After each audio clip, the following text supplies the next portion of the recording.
Olá a todos, paz seja convosco. Estamos novamente nos conectando para a lição de número 8 da revista O Cuidado de Deus com o Corpo de Cristo. Estamos então, como eu disse, na lição de número 8. Essa lição tem o título A Impureza da Igreja de Corinto, Repreensões e Exortações. Desde o primeiro capítulo e também da primeira lição, nós vimos que Paulo, então, ele escreve para orientar, para ensinar, para disciplinar a igreja, inicialmente por conta dos conflitos, pelas divisões, né? Mas também por casos específicos que estavam acontecendo na igreja de Corinto. E nós vamos ver um deles na lição de hoje. Vocês já viram a lição de número 7, que já está também, que é o Deus que dá crescimento? Você tem cooperado na obra do Senhor? Que bom, graças a Deus pela tua vida. Agora então nós leremos o texto do dia, que é o seguinte, 1 Coríntios 5, 7. Alimpai-vos, pois, do fermento velho, para que sejais uma nova massa, assim como estáis sem fermento, porque Cristo, nossa Páscoa, foi sacrificado por nós. Aqui Paulo está fazendo uma comparação do pecado com o fermento. Quando Deus instituiu a Páscoa lá na saída do Egito, ele instruiu ao povo que fizesse pão sem fermento. Esse pão sem fermento é um pão que não estraga tão facilmente, porque o fermento é algo que fermenta, como o próprio nome diz, e pode vir a apodrecer. Agora, é exatamente esse fermento que a gente coloca no pão que faz ele crescer. Então esse fermento ele se espalha rapidamente, se multiplica e aí o pão cresce. Então eles fizeram pães asmos, que são os pães sem fermento, muito mais para que eles fossem conservados, porque Deus sabia que eles iam sair do Egito e que teriam uma grande viagem pela frente. E Paulo então faz essa comparação, que é para se limpar do velho fermento para que seja uma nova massa. Porque Cristo, nossa Páscoa, foi sacrificado por nós. Então nós não devemos estar com velhas práticas, porque Cristo, o nosso libertador, ele foi sacrificado por nós e ele nos deu uma passagem da morte para a vida, para uma nova vida. A síntese: a disciplina no corpo de Cristo é necessária para a restauração daqueles que cometem pecados.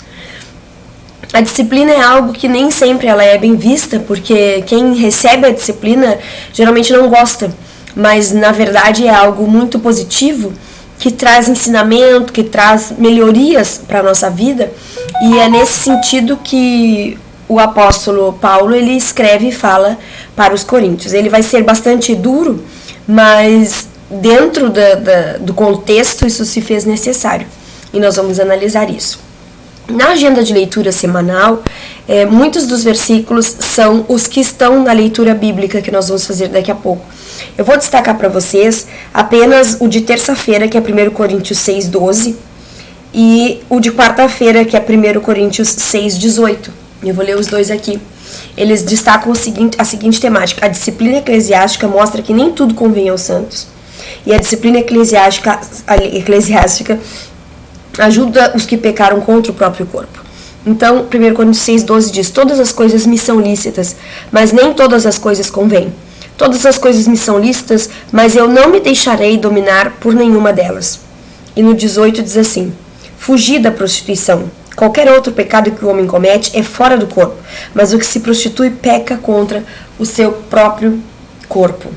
Então, aqui nós temos esses dois versículos que ajudam ao nosso pensamento a respeito dessa temática, né, da disciplina, da necessidade de nós termos um limite, e às vezes nós podemos estar cegos para alguns desses limites.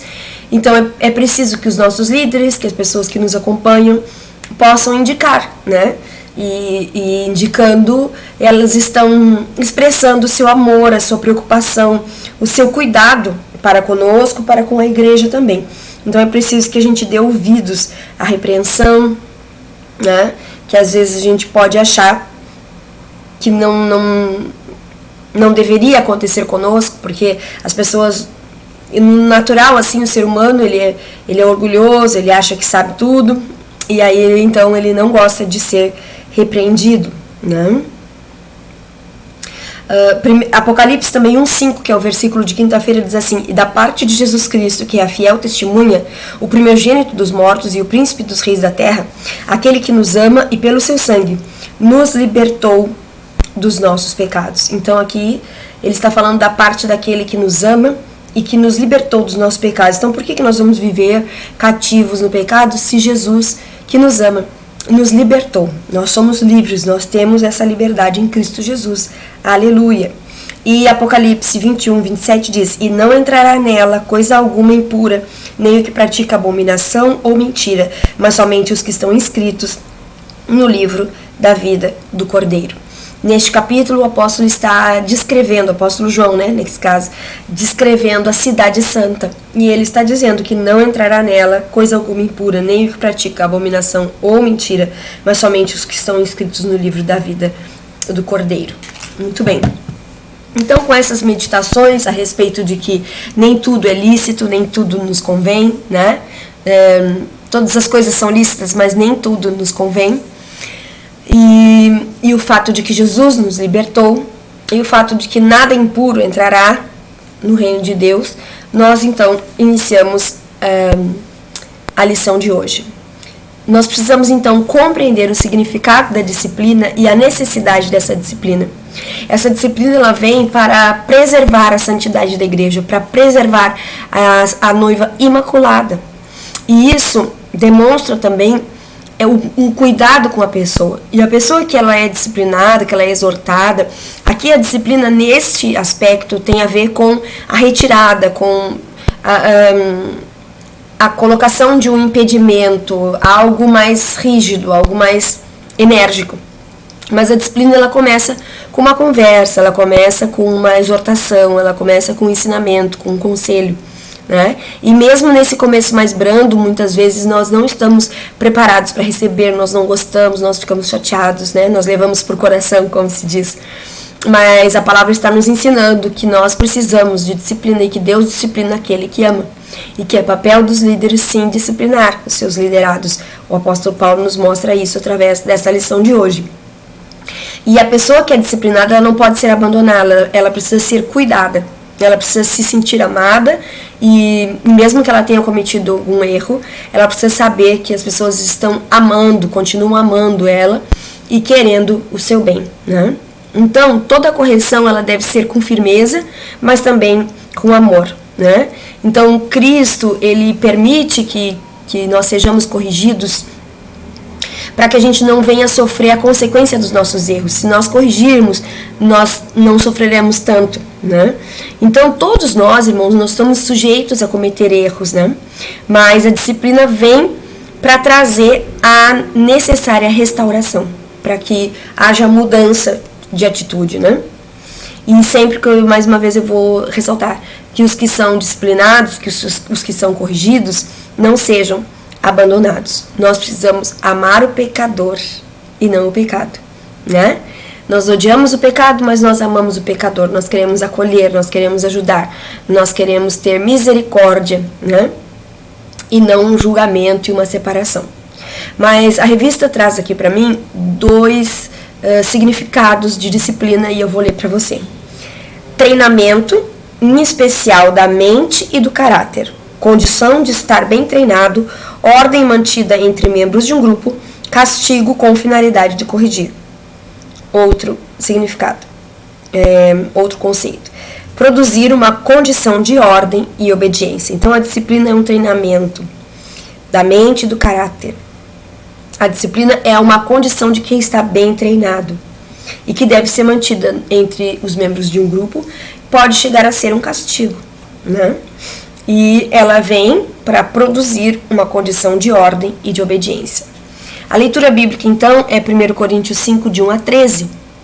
E ele diz assim: geralmente se ouve entre vós fornicação e fornicação tal, qual nem ainda entre os gentios como é haver quem abuse da mulher de seu pai.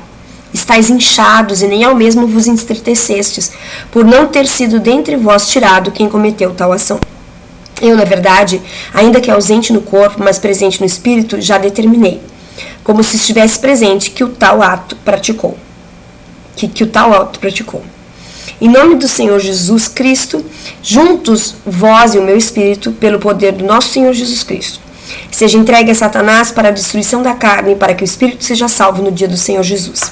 Não é boa a vossa jactância? Não sabeis que um pouco de fermento faz levedar toda a massa? Alimpai-vos, pois, do fermento velho, para que sejais uma nova massa, assim como estáis sem fermento. Porque Cristo, nossa Páscoa, foi sacrificado por nós. Pelo que façamos festa, não com o fermento velho, nem com o fermento da maldade e da malícia, mas com os asmos da sinceridade e da verdade. Já por carta vos tenho escrito que não vos associeis com os que se prostituem. Isso não quer dizer absolutamente com os devassos deste mundo, ou com os avarentos, ou com os roubadores, ou com os idólatras, porque então vos seria necessário sair do mundo. Mas agora escrevi que não vos associeis com aqueles que, dizendo-se irmão, for devasso, ou avarento, ou idólatra, ou maldizente, ou beberrão, ou roubador, com o tal nem ainda comais. Porque que tenho eu em julgar também os que estão de fora? Não julgais vós os que estão dentro, mas Deus julga os que estão de fora. Tirai, pois, dentre vós a este iníquo. Então, como a gente pode ver através dessa leitura, existia algo escandaloso dentro da igreja, que trazia um escândalo de ordem moral inconcebível, até mesmo no paganismo, como diz ali, nem entre os gentios isso era aceitável. Então, o apóstolo também chama a atenção que a igreja parecia estar indiferente, quando ele diz no versículo 2, estáis inchados e nem ao menos vos entristecestes. Né? Então, Paulo propõe uma disciplina, que é a retirada desse indivíduo da igreja, aplicando então uma disciplina para a preservação da igreja como corpo de Cristo. O item 1, que é o significado e a necessidade de disciplina, nós já lemos algum significado aqui, né? Mas vamos dizer assim que a igreja de Corinto ela não estava alheia às práticas imorais da cidade. Já era isso uma coisa comum na cidade, ou algo assim recorrente, algo que estava acontecendo em vários âmbitos da sociedade, a promiscuidade. Então, a igreja ainda tinha uma contaminação dos ritos, dos costumes da cidade. Né? E Paulo, então, se vê obrigado a repreendê-los severamente. O fato de haver uma relação entre o enteado e a madrasta era condenada tanto pelos judeus, como também pelos gentios, ou como pelos romanos, era algo abominável. Então a igreja conseguiu ter uma prática pior do que a prática que era considerada aceitável fora da igreja. Então a palavra de Deus, ela sempre vai trazer um importante instrumento que vai restaurar, né? E a disciplina ela serve para isso, para ser restaurado. Então, usando a palavra de Deus, baseado não no achismo da liderança, mas sim nos princípios da palavra de Deus, é necessário que faça essa disciplina, a aplicação dessa disciplina. Existem outros meios de aplicação de disciplina. Nesse caso, Paulo está querendo retirar ele da igreja. Mas muito antes disso, é preciso que o aconselhamento, a orientação pastoral, a conversa, né? E se isso não for suficiente, então, quando isso não surte efeito, a disciplina, ela pode chegar ao ponto de ter um castigo, de ter uma ruptura, né? E a disciplina, a revista nos chama a atenção que a disciplina não é um ato de vingança, mas é uma atitude para melhoria, tipo, é um tratamento. A revista fala que é uma atitude terapêutica, então é um tratamento para a cura de um grande mal que está afetando a igreja toda. Então, disciplinar, ensinar, corrigir é um ato de respeito com o corpo de Cristo, né? Então, a disciplina ela é necessária para preservar o templo de Deus. Assim como nós temos que ter disciplina na nossa vida, como uma alimentação, como um exercício físico, como dormir, hábitos de higiene. Tudo isso são hábitos que nós precisamos ter para manter o nosso corpo saudável E então o corpo de Cristo ele também precisa de alimentação, de hábitos de higiene, de sono tranquilo, de cuidados, né? E a disciplina é um dos cuidados que o templo de Deus precisa, como talvez um hábito de higiene, como uma limpeza espiritual. 2, diz: a disciplina é uma decisão que deve ser tomada em conjunto. Então a disciplina ela não pode ser assim tomada por uma pessoa apenas, né? Porque talvez é uma opinião pessoal, talvez é uma visão, mas a igreja, né, no seu conselho, ela deve conversar, ela deve ter pessoas idôneas que consigam analisar o caso, para que então seja tomada essa decisão. A decisão de exclusão de alguém, de algum membro da igreja, como Paulo está dizendo aqui que era para acontecer nesse caso, é uma ação extrema, muito extrema. Então a gente tem que ter muito cuidado em relação a isso. Mas assim, já aconteceu na nossa igreja há um tempo atrás, não é de agora, né? E já aconteceu em outras igrejas que a gente já conheceu, a necessidade de se fazer uma comissão de ética, de as pessoas conversarem, chegarem num consenso da melhor forma de tratar aquele problema para a resolução dele, para que a pessoa volte a ter uma prática correta, para que o reino de Deus seja preservado, né? 3, a disciplina é um tratamento para a cura espiritual. Como eu disse, então, tem o objetivo de curar, né? Paulo pode parecer muito severo, né, ao ensinar que os crentes não podem se associar com os que se prostituem. Mas a intenção dele era preservar a igreja e restaurar a pessoa que se envolveu em escândalo. Então, tirando ele do convívio, a pessoa que fez esse escândalo tirando do convívio, então iria tratar, então ele voltaria renovado e aquela prática seria abolida da convivência do meio da igreja. Quando ele diz será entregue a Satanás, também é algo que choca, né? Me chocou quando eu li, mesmo que eu já tivesse lido alguma vez, né? É uma expressão que choca, né? Mas ele não está de forma alguma condenando aquela pessoa ao inferno, mas ele está se referindo à destruição da carne, seja entregue a Satanás para destruir a carne, né? Então, se aquela pessoa que estava cometendo a falta se arrependesse, né, e mudasse o seu comportamento, né, então seu espírito seria salvo. Então a intenção do apóstolo não era mandar embora, jogar fora, descartar o pecador, mas sim salvar a sua alma, alertando, mostrando a importância daquela atitude para o bem dele e da igreja. Vamos pensar. A repreensão, a princípio, não parece ser boa, mas ela é necessária. Pais e mães devem saber disso, que a repreensão ela pode não parecer boa, mas ela é necessária. Daqui a pouco uma criança é muito teimosa, fica só enfiando a mão em tomadas e tal, alguma coisa assim. Em algum momento talvez seja necessário dar um bifinho nos dedos. Pode não parecer bom, mas é necessário, é para o bem, é para a salvação, é para a manutenção da vida, certo? Então Deus ama os seus filhos e é por isso que quando necessário ele repreende. O item 2 diz a disciplina como preservação da santidade da igreja, a metáfora do fermento velho.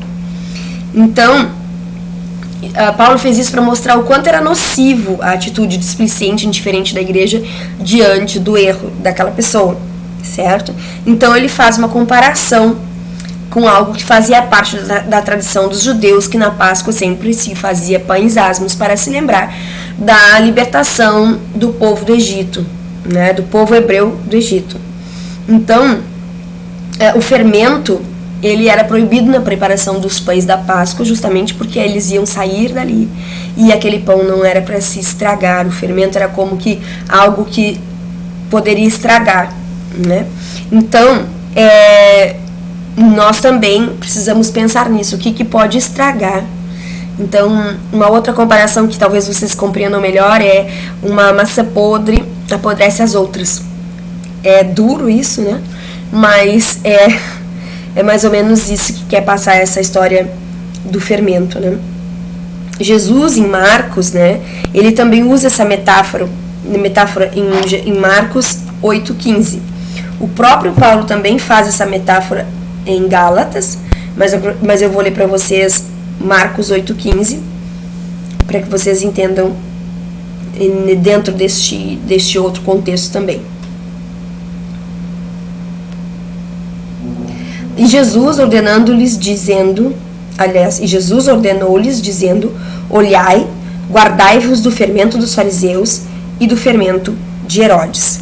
Então ele está dizendo, não se contaminem, né? Não se contaminem com o pensamento dos fariseus e com o modo também de Herodes. Era isso que ele queria dizer.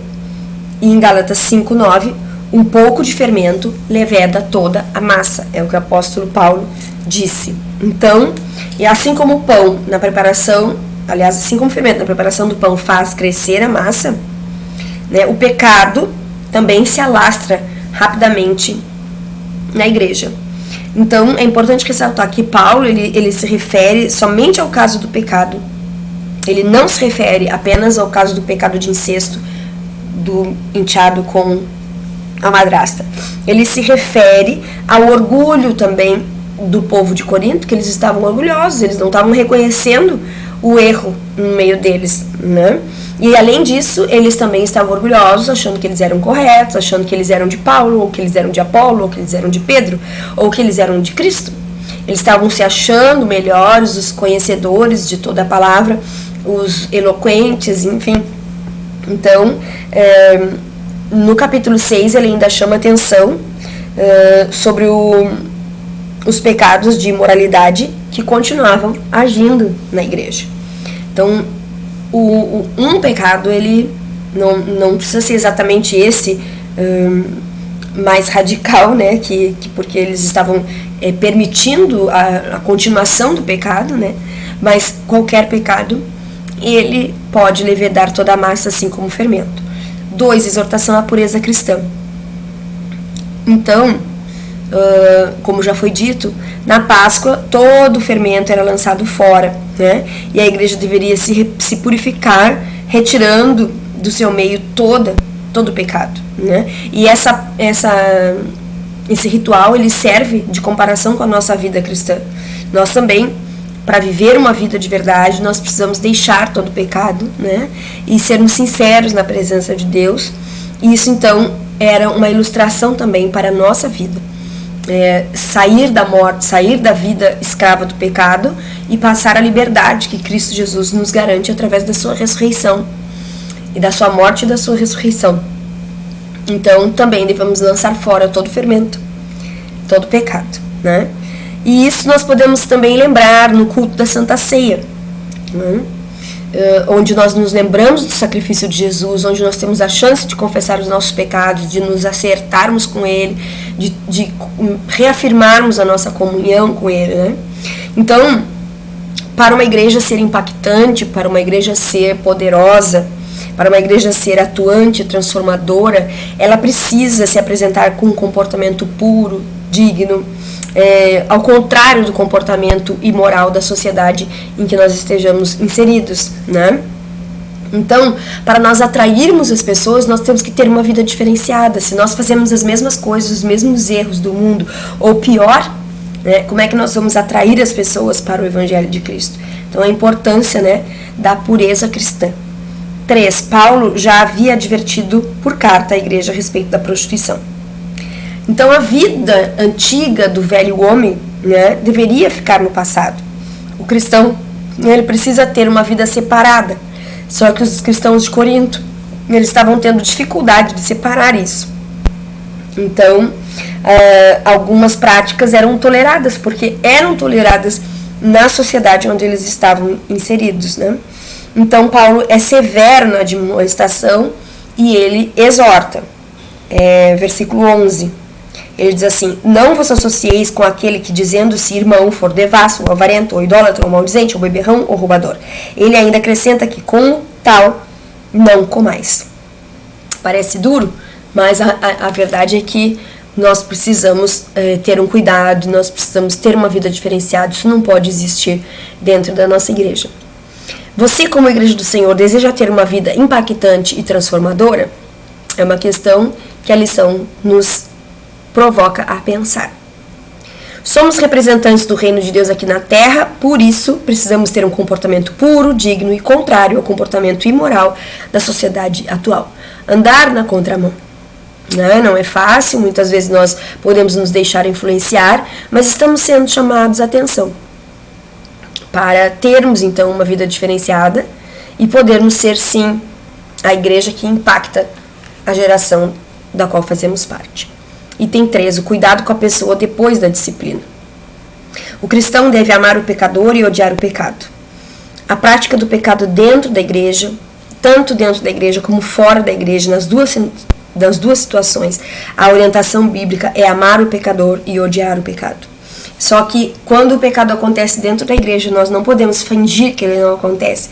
Nós precisamos sim de pessoas que aconselhem, que mostrem o caminho, que exortem em amor. E aí nós devemos então ouvir essa orientação e mudar de vida. Então, as pessoas de Corinto, elas estavam orgulhosas, estavam cheias de conflitos, brigando umas com as outras, né? Em disputa.